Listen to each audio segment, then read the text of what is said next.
run to Tahoma. Ms. Wallace. Yes, good evening, Mayor Pro Tem, Council.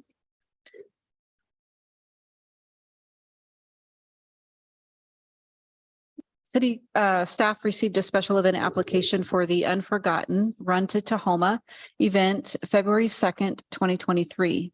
Since this application is requesting road closures, the application received was less than the required 120 days and requires council approval to accept and process the application. The expedited process for applications was removed since there are no provisions to allow grandfathered event holders an exemption of time requirements. The applicant is asking City Council to modify the permit requirement by waiving the time restriction and submitting an application 120 days before the date of the special event to take place, as outlined in Port Orchard Municipal Code, Chapter 5.94.030, subsection 4.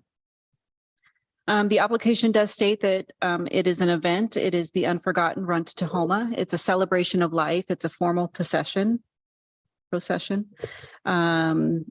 slated to be held on Saturday, May 27th, 2023, open to the public from 9 a.m. to 11 a.m.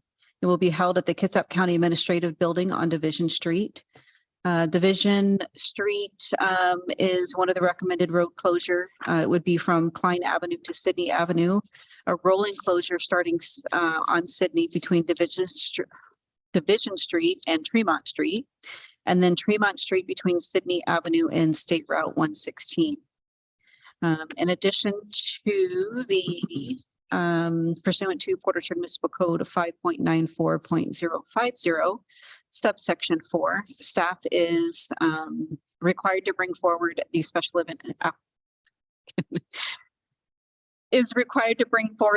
event application to the City Council for approval when the event requires a street or highway closure. This event is requesting road closures. The required notice pursuant to Port Orchard Municipal Code 5.96.050, subsection 3 allows citizens to provide written comments regarding how allowing this special event would impact their property, business, or quality of life. Has been published, and to date, the city has received no concerns from members of the public about this event taking place. Staff and outside agencies are reviewing the application and are working towards ensuring safety measures are in place for this event.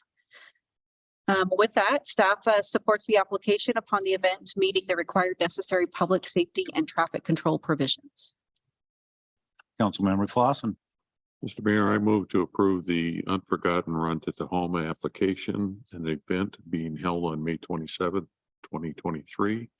Be accepted and processed by staff waiving Port Orchard Municipal Code 5.94.030, subsection 4. Requirements, and to approve the road closure upon all safety and traffic controls are in place. Second. Got a motion by Councilmember Clausen and a second by Councilmember Lucarelli. Is there any discussion on this topic? Councilmember Rosapepe. Brandy, I wish the chief was here because this is a question kind of for him, but I assume that he's seen this. And the reason I asked this was detailed street closures. It says that elite riders will serve as intersection road guards. And I know that for street closures, we've been very specific about qualification of folks doing that. So That is one of the items that is under review right now, and staff is trying to resolve that matter. I guess my question is, can we approve this before we know that, or we approve it tentatively? We can make it a condition of the approval. Okay, if we could do that, Yeah. with the motion. Mr. Mayor Pro Tem, if I may, and somewhat along the same line, in reviewing the street closures, it suggests that it's a running closure, I think is how they described it in the earlier, but when you look at the application, they're actually identifying a time frame of 15-minute blocks that the roadway would be closed. In observing this in the past, it doesn't necessarily require the closure of the entire street. It's more of, for example, on Sydney from Division to Tremont, it's in the southbound lanes of Sydney. Northbound could still access it. And the same would be on Tremont from Sydney to Highway 16. it's more on the westbound side and would not affect vehicles going eastbound on Tremont. So I'm wondering if that's a clarification that we understand, or is this form just specifically saying, for, I'll use Tremont as an example, we're going to close Tremont from 11:15 to 11:30 and there's no traffic other than these folks.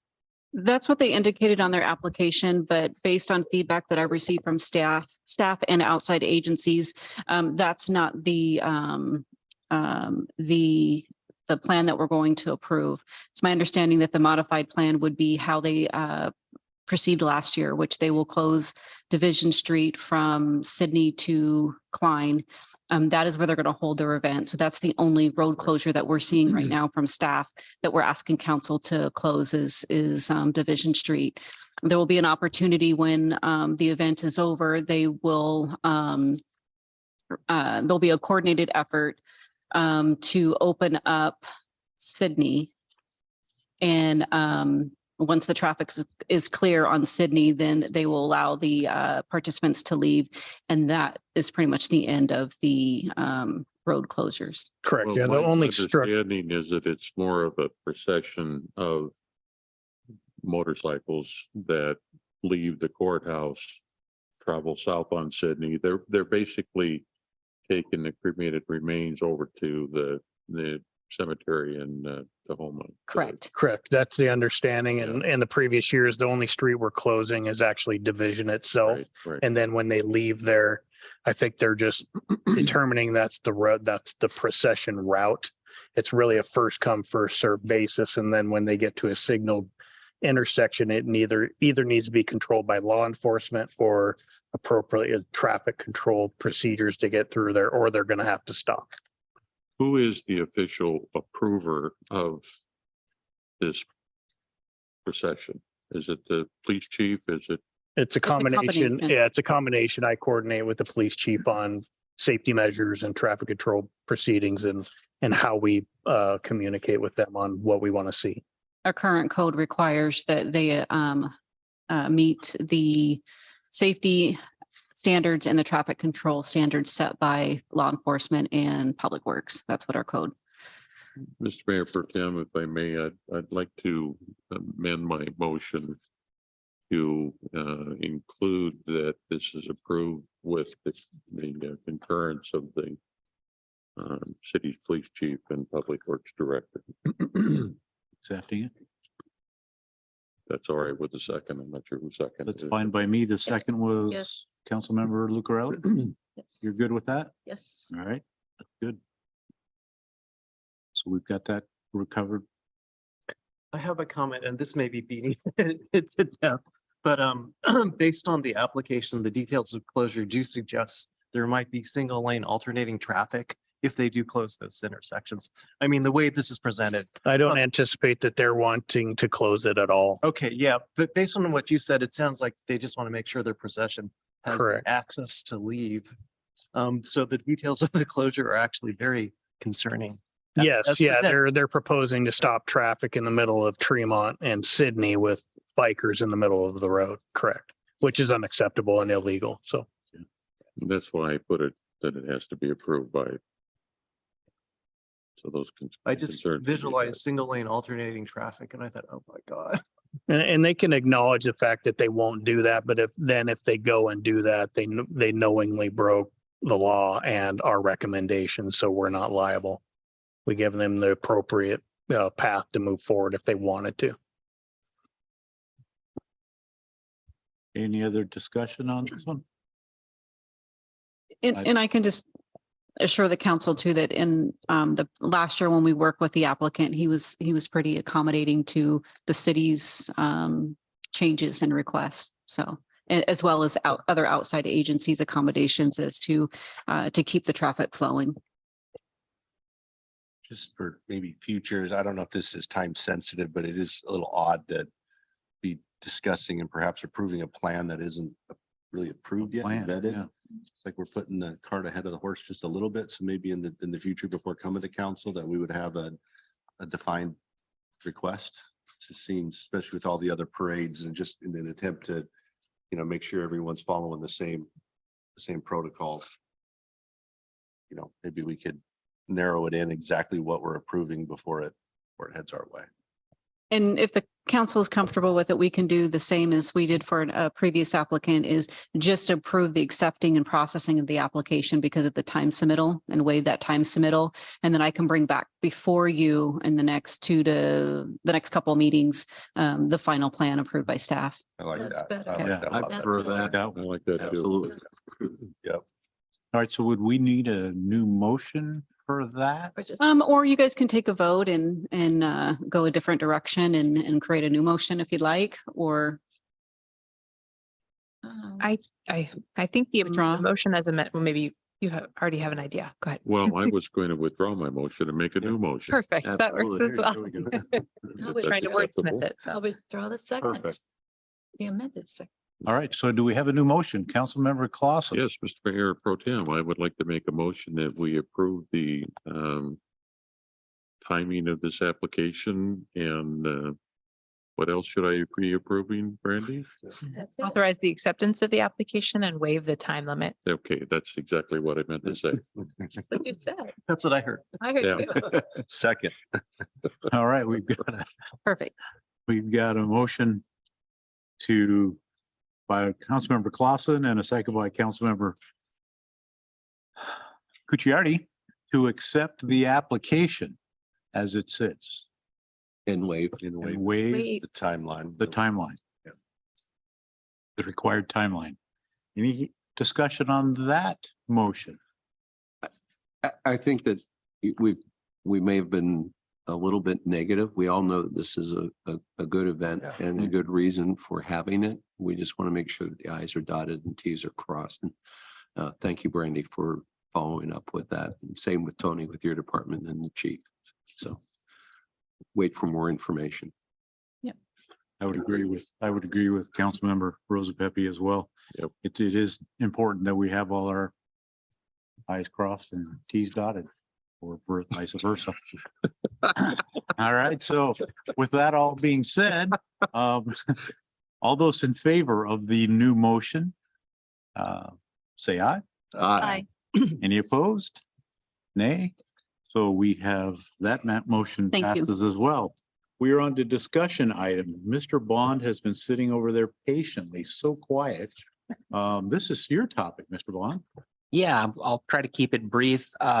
Port Orchard Municipal Code, section 20.1821305 requires an annual report on impact fee collection. The city collects 3 different types of impact fees: school impact fees, park impact fees, and transportation impact fees. Per the ILA that we have with the school district, they're required to provide an annual report, and we are still waiting on their report, and we'll provide it to the city council as soon as we get it. For parks and transportation impact fees, there's a couple pieces of information in here. We report on annual revenue collected, annual expenditures, and we keep a running tab on our balance in the impact fee account. And also, we track the 10-year spending requirement because state law requires that from the day that you collect an impact fee, you can't sit on it for more than 10 years. And so we're constantly making sure that we are spending money in accordance with state law. So I'm going to give you 2 numbers for parks and 2 numbers for transportation that should stand out to you. In 2022, we collected $373,215 in park impact fees, and that brought our end of year balance to $808,518. And in 2022, we did adjust our park impact fees that took effect in September. So that's about a third of the year at the new rate, and 2/3 of the year at the old rate. So I would expect revenue to be significantly higher in 2023. For transportation impact fees, the revenues that we collected are tracked a little bit differently because, as you remember, we had a McCormick Woods impact fee account, and we no longer collect McCormick specific impact fees, but we do earn interest on that account. And I think we earned about $11,000 in interest in 2022 on our McCormick funds. On our citywide impact fees, last year we collected 1.845 million and brought our total combined McCormick and citywide impact fee balance to $4.164 million. And just as a reminder, concerning the budget, we are designing the Bethel Phase 1 project, and I believe a large chunk of the impact fees for transportation that we are sitting on are earmarked for that, for their proportionate share of Bethel Phase 1, with the rest of that money coming from the 1/10 sales tax measure. And that, are there any questions on the annual impact fee report? All right, thank you. I think we have a lot of money coming in and a lot of money that's going to be going out. Yeah, thank you, Mr. Bond. Hey, I do have a question on that though, Mr. Bond. What would your projections be for TIP for 2023? If I had a copy of the budget, I could tell you what we projected for both of those, but I don't have it in front of me. I can tell you that we've already permitted one large apartment complex. I think the mayor reported on it a few weeks ago, where we brought in about $500,000 in parks and $500,000 in traffic impact fees. I would expect probably a similar number for traffic and maybe slightly less for parks, because parks is only paid by residential development. The transportation fee is also paid by commercial development. Thank you. You're welcome. Moving on, we've got reports of our council committees.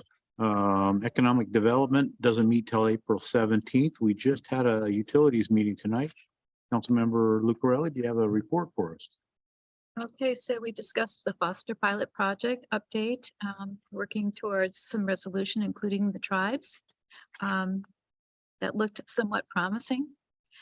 We had an update on the Kitsap County Solid Waste Planning to update the 2008 ILA.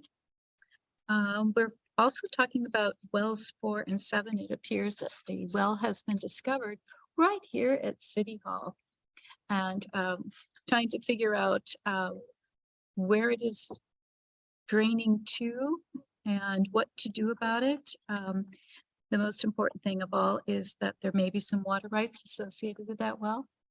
There'll be more information forthcoming. We also had a discussion about some asset management systems, very complicated systems, management system that we'll be looking at in the future. But the big thing, I think, is the water metering systems update and doing research on potential new water meters here in the city and replacing older models with possibly interactive water meters that can actually be read here from here in the city and maybe even responded to from the city. So for instance, if there would be a water leak somewhere, the city would actually be alerted to the fact that that was going on and be able to respond to it right from the city hall, which is an amazing thing. More to be brought forward on that, because we'll be looking at costs and how that's going to work with replacement. Our next meeting is June 13th, and that will be a Tuesday at 5 o'clock via Zoom. All right, thank you for that one. Finance is meeting April 18th. Transportation meets April 25th. Chimes and Lights is April 17th. Land use is coming up here March 29th, Tomorrow. which is tomorrow. Thank you for that. Lodging tax is to be determined. The same with sewer. And don't forget, the council retreat is April 14th at 9 a.m. So the report of the mayor, he's not here. Oh, darn. I did hear from him. He's taking a red eye back in the morning. So I'm not sure whether he'll be in tomorrow or not. Ouch. But there's the mayor report. Report of department heads. Mr. Lang. Yes, thank you. As you see, I put water quality reports in front of each of you based on your respective areas where you reside. So if you have any bedtime reading you want to accomplish, there you go. Reminder that spring cleanup is coming up here in the next couple weeks, April 10th through the 14th. So if you have any extra refuse, then please get that out to the curb. And we have some water main flushing going on in McCormick next week, Monday through Wednesday. And then the week after cleanup week, we'll be flushing the water mains in the city system. So that's all I got. Thank you. All right, thank you. Ms. Lund. Thank you. I just wanted to give you a brief update on the Inclusion Commission, our diversity, equity, and inclusion group that we put out after you approved the commission. We put out the word looking for volunteers. So we have 7 of us at this point, employees on the commission, 2 of which attended the Race and Equity Summit on Friday over in Bremerton. So we are getting ready to have our first committee meeting, and I'll keep you updated as things progress. Thank you for that. Mr. Bond? Nothing to report tonight. All right, Ms. Archer. Thank you. Just very briefly wanted to update you on 2 bills that we are still following. The pursuit legislation is still in play and has been thoroughly narrowed, but it is currently in the House and expected to pass out of the committee today. Let's see. When I say narrowed, I mean that the change in the law is to revert back to the reasonable suspicion standard from probable cause, but the bill still contains a threshold as to the crimes that are eligible. So that continues to be narrowed. The Middle Housing and Growth Second Substitute House Bill 1110 is still alive. This is the bill that has also been chipped away, but would require cities to require, or cities would be required to allow 4 units per lot on all single family lots and 6 units per lot within 1/2 mile of major transit. And I think AWC has done a lot of work to try to make this bill workable for its members. But that one does remain alive and is still active. So we will continue to keep you updated as well. Thanks. All right, thank you, Ms. Wallace. I don't have anything to add. Do we have Mr. Crocker or Chief Brown online? I do not believe so, but let me just double check in case they hopped on in the last couple of minutes. Let's see. Maybe I can find out. There we go. Got the right button. Nope, nobody else online. Just All us. right. So moving along, we're at the last of our citizens' comments. Is there anybody online wishing to speak? Please raise your hand and the clerk will bring you into the meeting. There are no members of the public attending via Zoom. There's no one here in the audience as well. So anybody have anything for the good of the order? Go ahead, John. I got a question for Member you. Clausen. Oh, well, I just wanted to remind the council of the Energy Summit coming up on Thursday and encourage if you're available to attend. I think it's going to be very informative. Anyone else? I had a question for John. I'm sure you saw the legislation. I don't believe it affected Kitsap Transit about the ability for ferries to be a bill that was introduced. And Charlie, you may know more. I was surprised it was introduced as late that ferries can now be, they're trying to get ferries to be able to be built outside of Washington State. That didn't affect No, any of your contracting for Kitsap Transit. no, the current laws only pertain to For the- Washington State ferries that they're built, that their ferries have to be built. in the That's state. Yeah, that's what I thought. It was just to the state, but I was just surprised because it seemed to come up really late in the session. On that one. So, yeah, I didn't think it affected, but I just want to make sure. Thank you. Okay, anyone else have anything for the good of the order? If not, this meeting is adjourned at 8:04 on March 28th, 2023.